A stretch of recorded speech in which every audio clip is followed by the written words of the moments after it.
I had never expected to be standing in the throne room of the most powerful being in the galaxy, much less to be offered a title by her.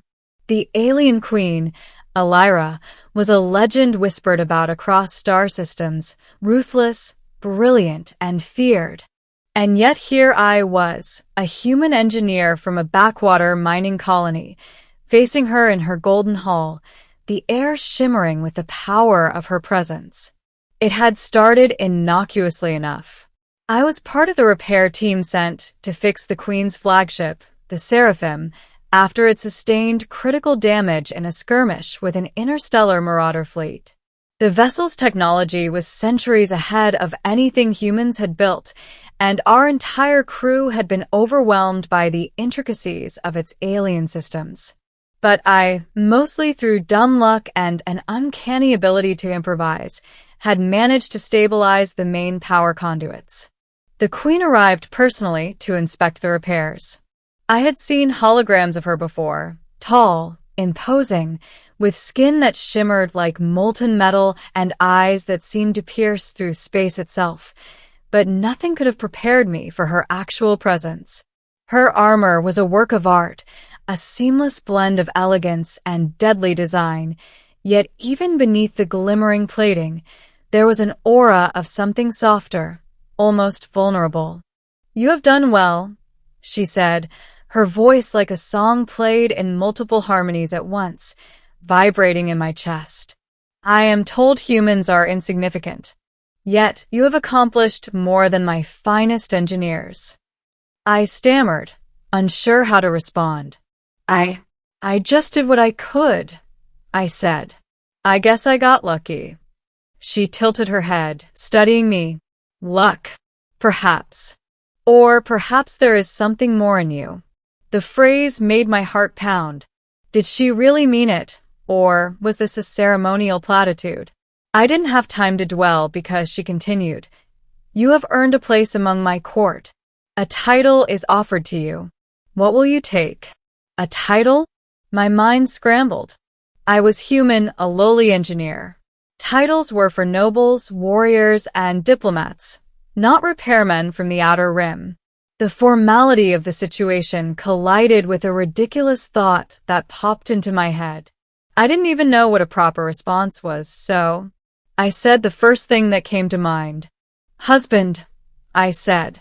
The room went silent. Even the soft hum of the hall's energy shield seemed to fade. I realized immediately how absurd it sounded. My own ears rang in disbelief at the word. But before I could retract it, the Queen's lips curved, just slightly, in what might have been a smile. Her eyes narrowed, sharp and calculating. "Husband," she repeated, her voice deliberate. "You dare to joke in my presence?" I shook my head frantically.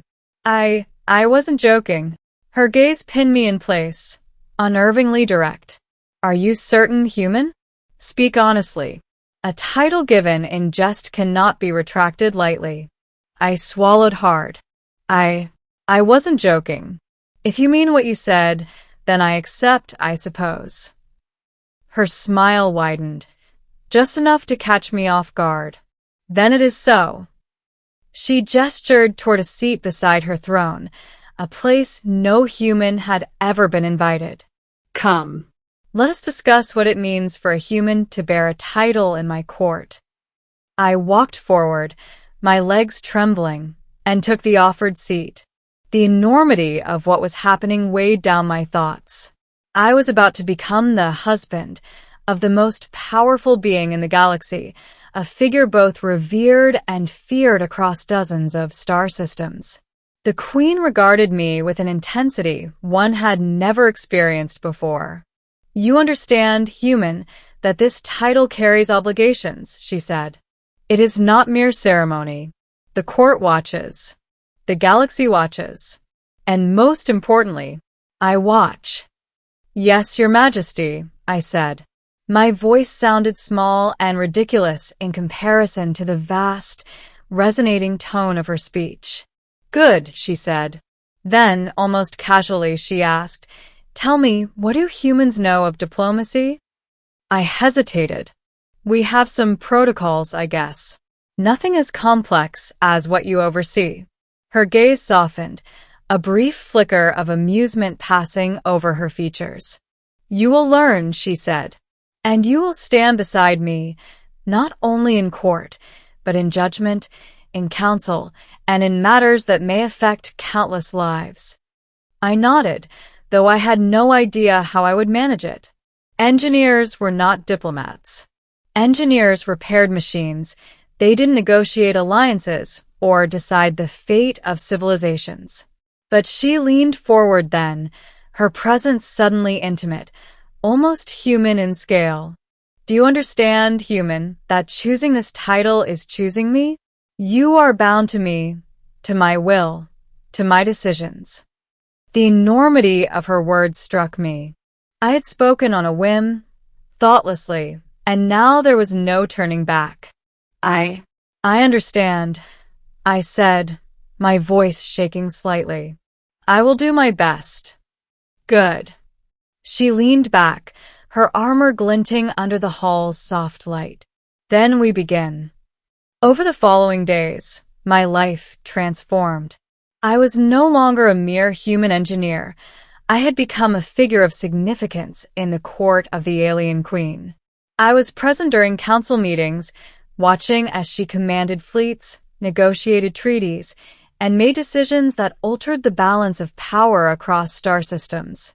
And yet, amidst all the formality, she watched me. Always. It was unnerving at first. Every glance from her eyes felt like a probe into my soul. Every word she spoke seemed to carry layers of meaning that I could barely comprehend. And yet, there was an unmistakable softness in her attention. She seemed curious about me, about humans, about how I thought and felt. One evening, after a particularly grueling day of strategic planning, she summoned me to her private quarters. The room was unlike anything I had imagined. Walls shimmered with living crystal, and the air carried a faint, musical hum. Candles, floating in midair, cast flickering light across her features. You have endured much, she said, her tone gentler than it had ever been. And yet, you remain human. Fragile, flawed, fascinating. I laughed nervously. I'm not sure that's meant as a compliment. She tilted her head, the corner of her mouth twitching in amusement. It is. I find human resilience intriguing. Even when you fear, you continue. For the first time, I felt a pang of something I hadn't expected. Vulnerability.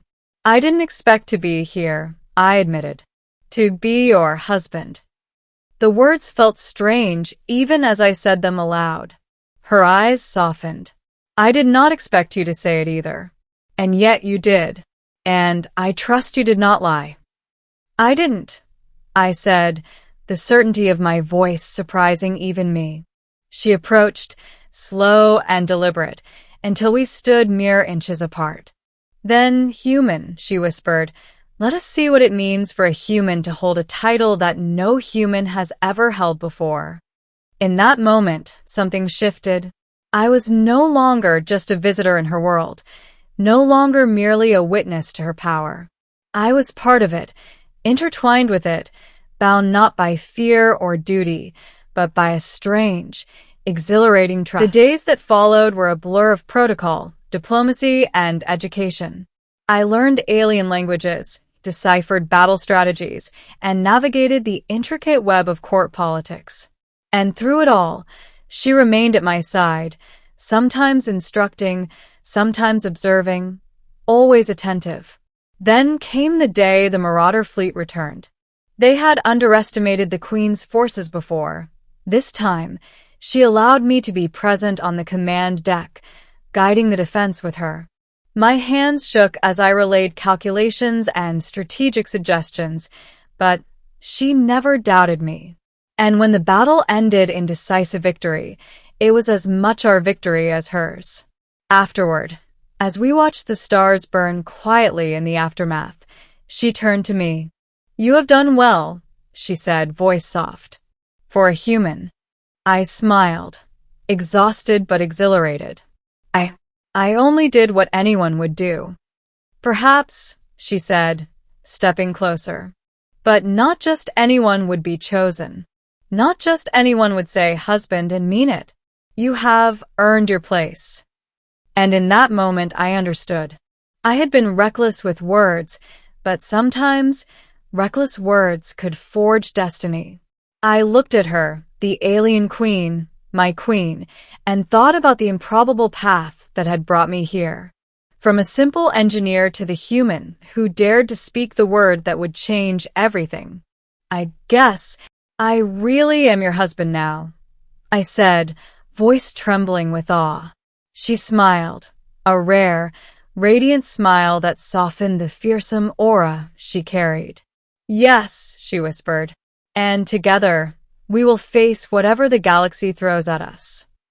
For the first time, I didn't feel small. I didn't feel powerless. Beside her, I felt human. Fully, inexplicably human. And yet, part of something vast and magnificent. Something that no one could have ever imagined. And that was only the beginning.